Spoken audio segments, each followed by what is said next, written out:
Lily B ဆိုနေစီပွင့်လေးထိုးကြည့်ကြမယ်နော်။ဒါဆိုရင်နေစီပွင့်ရဲ့ခလဲအခွေလေးကိုအရင်ဦးဆုံးပလဲလေးနဲ့ဖြည့်လိုက်မယ်။ပြီးရင်ပလဲလေးကိုသရာစီလေးတွေနဲ့ပတ်သွားတဲ့ပုံစံလေးဖြစ်အောင်ထိုးမယ်နော်။မှာသရာစီရွှေရောင်လေးတွေကိုတုံးပြီးတော့ထိုးမယ်။ပြီးရင်ပလဲလေးကိုပတ်ဖို့အရွယ်စားလောက်သရာစီကိုကောက်လိုက်မယ်။ကောက်ပြီးရင်သရာစီကိုအဝိုင်းလေးဖြစ်အောင်ပလဲလေးကိုပတ်ပြီးတော့ထိုးလိုက်မယ်။ပြီးရင်သရာစီလေးကိုခိုင်သွားအောင်လို့ဘေးကနေမှတစ်ချက်ထပ်ပြီးတော့တုပ်ပေးလိုက်မယ်နော်။ပြီးရင်သူ့ရဲ့အရစ်ကလေးပြေသွားအောင်နောက်ထပ်တရက်လောက်ထပ်ထည့်လိုက်မယ်နော်။သရာစီလေးနဲ့တရက်လောက်ထပ်ထည့်လိုက်မယ်။သရာစီကောက်တဲ့အခါမှာသူ့ရဲ့အကွာအဝေးလိုက်ပေါ့နော်ချိန်ပြီးတော့ကောက်ပေးရမယ်။လို့ရှိရင်သူလည်းပြန်ပြီးတော့မကြွလာအောင်တစ်ချက်ထိမ့်ပေးရမယ်နော်။ဒါလို့ဒီဘေးလေးတွေကိုပါထိမ့်ပေးရင်လည်းရတယ်။ဘေးလေးလည်းကြွမနေအောင်လိုက်ပြီးတော့တုပ်ပေးရမယ်ပေါ့နော်သရာစီလေးကိုပြီးရင်ဒီနှင်းစီပွင့်ဖက်လေးတွေကိုကြတော့သရာစီလေးတွေနဲ့ပဲလိုက်ပြီးတော့ဒီပွင့်ဖက်ရဲ့အနားသက်လေးတွေကိုသရာစီရွှေရောင်လေးနဲ့လိုက်ပြီးတော့ထိုးပေးသွားမယ်နော်ဒီမှာလည်းသရာစီကိုပွင့်ဖက်ရဲ့အကွာအဝေးလောက်လူတလောက်ကောက်ပြီးတော့ထိုးပေးသွားမယ်ပြီးရင်ကိုမကြွစေချင်တဲ့နေရာလေးပေါ့နော်သရာစီလေးတွေကြွမနေအောင်အချီလေးနဲ့ပြန်ပြီးတော့တုပ်ပေးမယ်အဲ့လိုမျိုးလေးပဲပွင့်ဖက်ရဲ့အနားသက်လေးတွေကိုထိုးသွားပေးမယ်နော်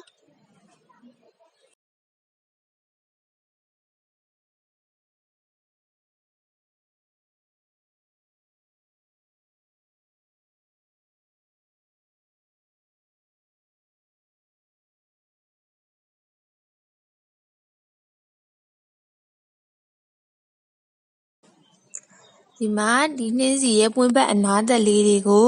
ခြီကြွမနေအောင်ပေါ့နော်ခြီတုပ်တဲ့အခါမှာကိုကအစင်ပြေစလိုလေးကြည့်ပြီးတုပ်ပြီးလို့ရတယ်။ဘာလို့လဲဆိုတော့နည်းနည်းလေးကြွလေးဒီမှာကြတော့လုံးဝအတိမဟုတ်ဘဲနဲ့ပွင့်ဖက်လေးတွေကိုအနားသက်လေးတွေကိုနည်းနည်းကြွလေးဖြစ်အောင်လဲခြီလေးကိုတုပ်ပေးထားရပေါ့နော်အကုန်လုံးကိုပြားနေအောင်မတုပ်ဘဲနဲ့တချို့နေရာလေးတွေကြွနေလည်းမဖြစ်ဘူးပေါ့နော်ဒါကသူ့ရဲ့သဘာဝအတိုင်းလေးပဲလှနေမှာပဲဖြစ်တဲ့အတွက်ခြီကို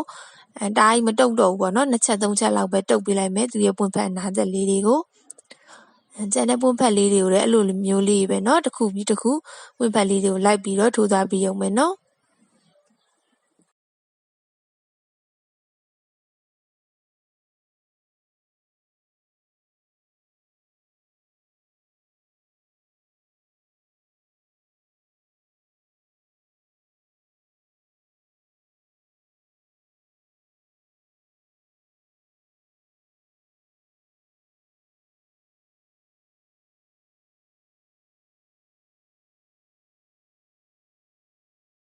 ကိုကဒီမှာပေါ့နော်ဘာပန်းဒီဇိုင်းလာကိုကပုံချမ်းဆွဲတက်ပြီဆိုလို့ရှိရင်အဲ့ပုံချမ်းပေါ်မှာစီကွင့်ကဒါမျိုးနီးလေးတွေအတိုင်းပဲထိုးသွားပြီးလို့ရတယ်နော်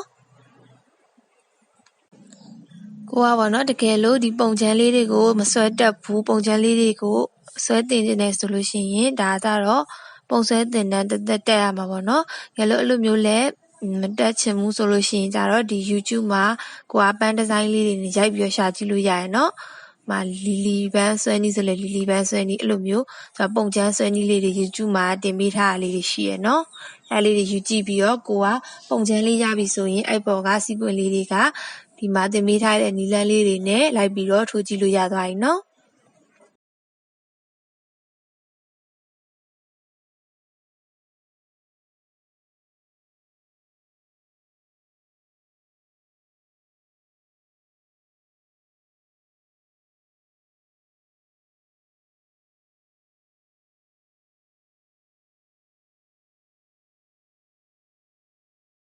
ပြီးရင်ဒီနှင်းစီရဲ့ခိုင်းလေးကိုကြတော့ဒီဘက်ကလီလီလိုပဲ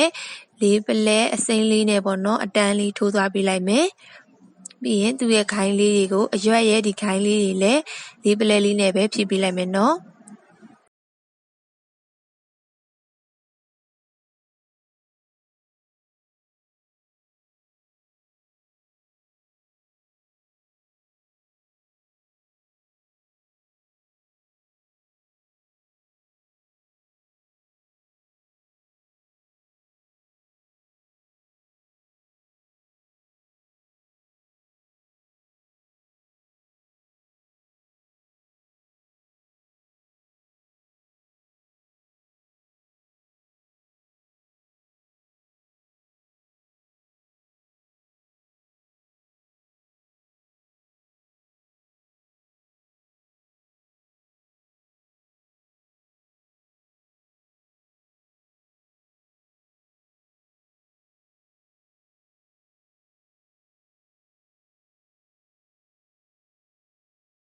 ပြီးရင်ဒီအရွက်ကလေးတွေကိုကြတော့သရာစေးအစိမ်းရောင်လေးနဲ့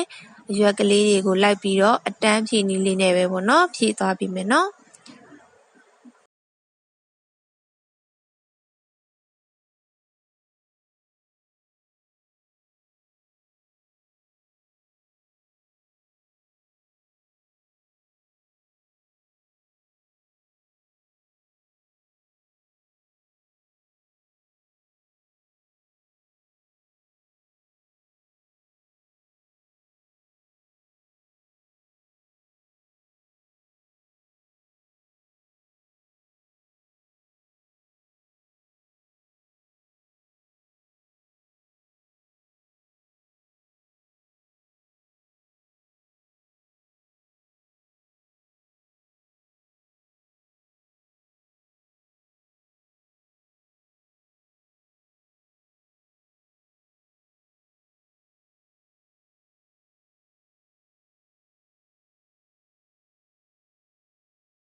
ဒါမျိုးနှင်းစီရဲ့ရိုးတံလေးတွေလည်းရပြီပွင့်ဖက်လေးအရွက်ဖက်လေးလည်းရပြီဆိုလို့ရှိရင်ဒီလိုမျိုးနှင်းစီကိုဒါမျိုးလေးထားလိုက်ရင်လည်းရသွားပြီเนาะဒါပေမဲ့ဒီထဲမှာကိုကအယောင်လေးတွေနဲ့အသားဖြည့်ချင်တယ်ဆိုလို့ရှိရင်လည်းရတယ်ဒီအသားလေးကိုဘယ်လိုဖြည့်မလဲဆိုတော့ကြတော့ဒီမှာဒီဖန်စစ်ပေါ့เนาะအနီရောင်လေးကိုသုံးပြီးတော့ဒီအတန်းဖြည့်နည်းလေးနဲ့ပဲဖြည့်သွားပေးမယ်เนาะဒီမှာသူရဲ့အကွာဝေးလေးကိုဖန်စစ်လေးနဲ့လူသလောက်ကောက်လိုက်မယ်ကောက်လိုက်ပြီးရင်ဒီလိုမျိုးလေးတွေဖြည့်သွားပြီးအောင်မယ်เนาะဒီဘက်ကပွင့်ဖက်လေးတွေလည်းဒီလိုမျိုးပဲဖန်စစ်လေးတွေသုံးပြီးရောဖြည့်သွားမယ်အဲ့ဒီနေရာမှာသဒ္ဒါစေလေးတွေသုံးခြင်းလည်းရရပါတော့ပြီးတော့ဒီမျိုးအတန်းမဖြည့်ဘဲနဲ့ဒေါင်လိုက်ဖြည့်နည်းလေးနဲ့လည်းဖြည့်လို့ရတယ်ဒါပေမဲ့ဒီအတန်းဖြည့်နည်းလေးကပို့ပြီးတော့မြန်တယ်အဲဒါကြောင့်မို့ဒါမျိုးလေးပဲဖြည့်သွားပေးလိုက်မယ်เนาะ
ဒီမှာစီးကွင့်ဖြည့်တာကိုဒါအပြည့်မဖြည့်တော့ဘူး။ဘာလဲဆိုတော့ဒီနှင်းစီလေးက fancy design လေးပဲဆိုတော့နည်းနည်းနေရာလေးတွေလွတ်နေတာဘာမှဖြစ်ဘူးပေါ့နော်။ဒါအပြည့်ဖြည့်လို့ရင်လည်းနှင်းစီကပြည့်ကျက်ကြီးနဲ့တိတ်မလှဘူး။အဲကြောင့်မို့တချို့နေရာလေးတွေကြတော့လွတ်သွားရင်လည်းလွတ်တဲ့နေရာလေးတွေဒီအပေါ်ကလွတ်နေတဲ့နေရာလေးတွေဒီတိုင်းပဲထားလိုက်တော့မယ်ပေါ့နော်။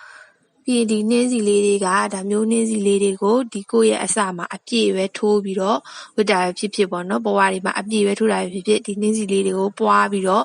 အများကြီးပေါ့နော်။ပွားပြီးတော့ထိုးလို့ရတယ်။ပြီးရင်ဒီနှင်းစီပွင့်လေးတစ်ခုကိုပဲဦးတည်ပြီးတော့ဒီဘေးကနေမှဂိုင်းအနွယ်တွေပေါ့နော်။ဂိုင်းတွေထွက်ပွားပြီးတော့လည်းထပ်ပြီးတော့ထိုးလို့ရတယ်။ဒါဆိုရင်ဒါမျိုးနှင်းစီဒီဇိုင်းလေးရသွားပြီနော်။